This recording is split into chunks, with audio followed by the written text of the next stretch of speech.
بسم اللہ الرحمن الرحیم۔ روزہ بڑی پرانی عبادت ہے، مگر کیسے؟ یہ پہلے نبیوں پر کس طرح فرض ہوئے اور ہم پر کیسے فرض ہوئے؟ ان کے روزے اور ہمارے روزے میں فرق کیا ہے؟ جانیے اس ویڈیو میں۔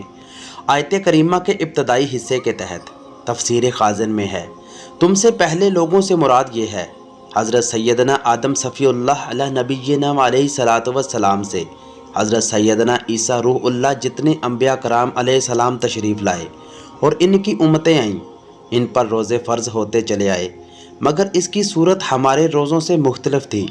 مطلب یہ ہے کہ روزہ بڑی پرانی عبادت ہے، مگر کیسے؟ اور گزشتہ امتوں میں کوئی امت ایسی نہیں گزری جس پر اللہ عز و جل نے تمہاری طرح روزے فرض نہ کیے ہوں۔